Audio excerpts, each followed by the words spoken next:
everyone will be like sort of like in awe of whatever it is I am or what I do, and they sort of put you on this sort of pedestal. You go from that lifestyle, and then you go to play Sunday League, and they call me this fucking dick, blah blah blah, and I quite like that, and I quite need that. What is the next brilliant thing? So the last thing, Russ, it's not necessarily a thing, but I'm going to put Sunday League football in there. Okay. Yeah. I'm 31 years of age now, and I still I sometimes play 3 games of football on a weekend. Okay. Saturday morning, church league. Saturday afternoon, Sunday morning.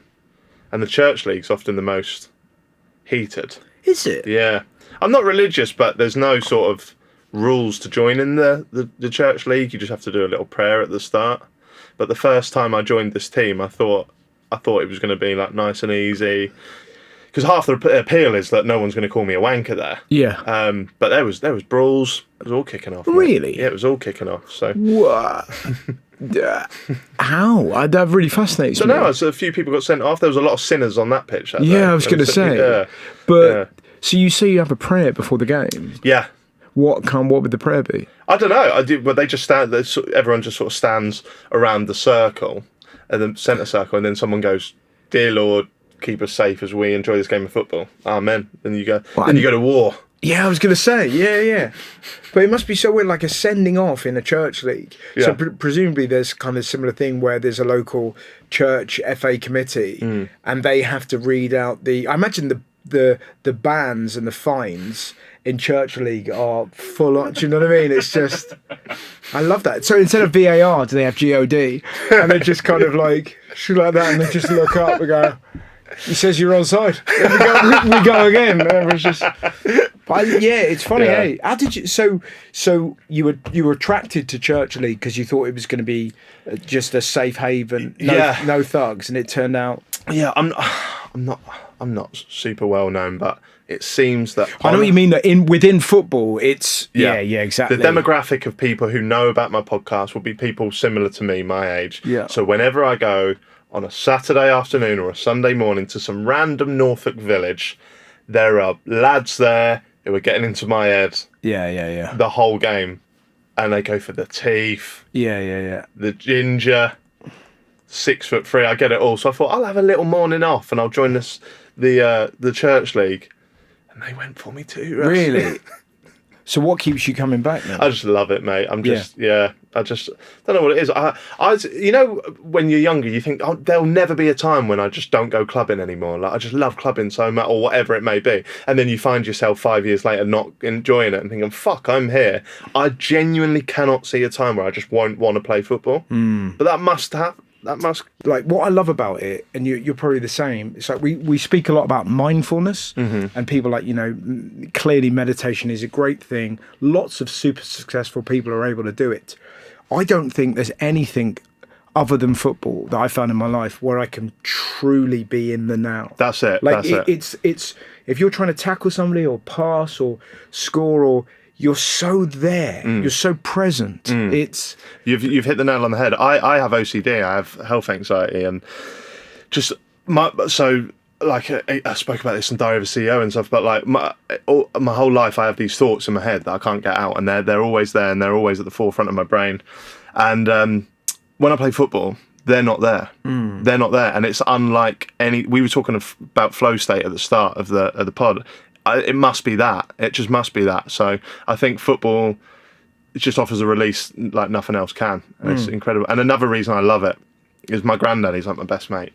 He's just turned 81, bless him. And he comes to watch me play every single game. And it's like the worst standard of football ever in the freezing cold parks of Norfolk.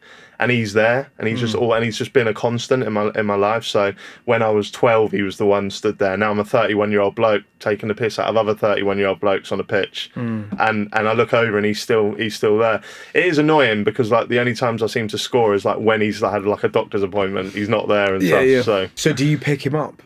No, he meets me there. And one last summer, I forgot my water bottle, so he went to the shop and got me a bottle of water. And now that's his routine. He's like, "I'll bring you water bottle. I'll bring you water bottle." And I was like, "Bless you, I can bring my own water bottle." But because he wants to do that, he just wants to help me in any way he can. Yeah. He brings a big 2-litre bottle of water every week, and it's just like our little thing. And do you?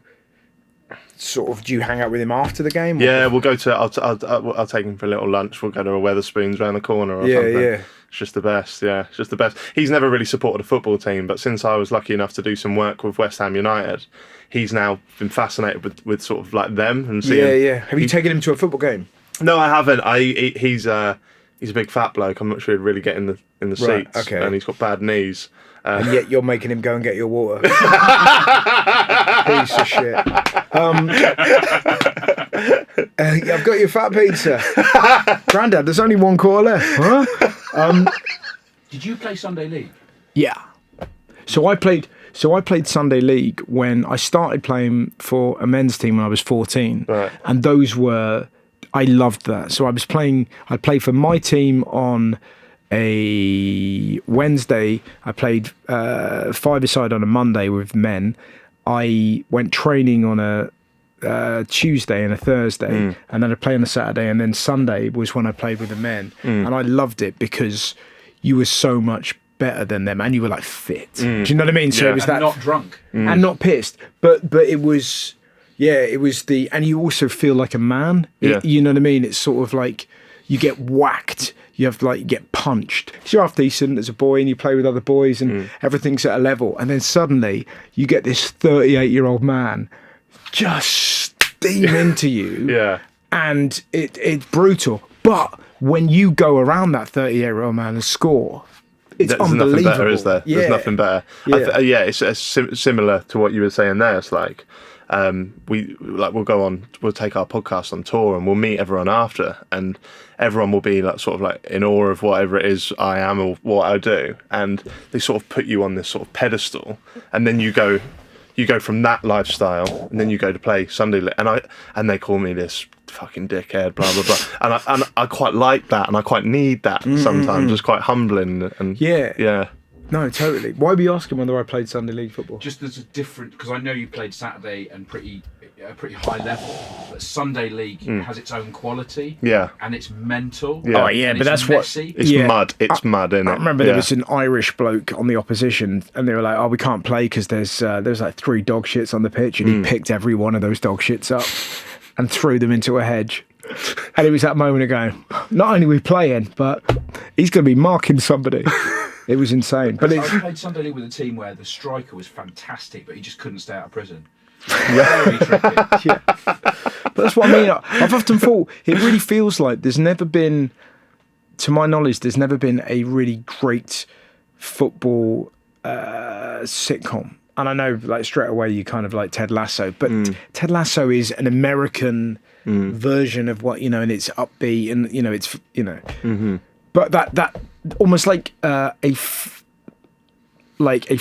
mockumentary in the style of The Office that captures all of the funny, insane, small. Like, he's great, but we can't keep him out of fucking prison. It's that rather than you got to give it your best, and we can sell some advertising. Like, exactly that. It amazes me that Ted Lasso is as big as it is in this country. Yeah, because it's not football, is football. it? It's not football. No, that's what I mean. Yeah. It's just. But I've often thought if somebody could capture that, and I see it in a sort of Office style, local Sunday League manager who thinks he's Jose Mourinho. Yeah. That it just. It's so hard to make football funny because it matters so much to people. Do you know what I mean? It's like, what were you going to say? Me and my friend Alfie, we had a go at writing a Sunday League sitcom a couple of years ago, and it was just so difficult to capture all of those. I know John Oliver wrote a thing with Richard Ayoade years ago called Football Dads, and it was all about and Les Dennis was one of the dads, right. But it was about the sort of the sideline. Yeah, okay. Do you know what I mean? Yeah. And again, I thought, that's a really good idea. Yeah. But it's just fascinating. It's one of those. I know there's a really brilliant comedian called Annie McGrath, and she's trying to do a thing about netball, and she's now trying to do a thing about five-a-side football. But I just think those worlds have never been explored in a sitcom, to my knowledge. Because, like you say, you can find everything in But it's the fact we have a sitcom about metal detectors. That's massive and brilliant, and yet we've never in this country had a sitcom about football. That seems weird to me, given how important it is to all of us. Yeah. Is the Church League just Christians? No, you were saying, it's a mix. Church v church. but your firm against our firm. Yeah. Bring So you- do you play for a specific church? Yeah. What's the church? St John's. St John's. Yeah. It would be. It feels like there should be like whoever wins the church league then goes on to play the Hindus and goes on to play the Muslims in a sort of like a Champions League. That would be unreal. That would be unreal. Oh, shit, we got the Sikhs this week. Yeah, exactly. Oh fuck, these guys can throw down like that. Just like fuck.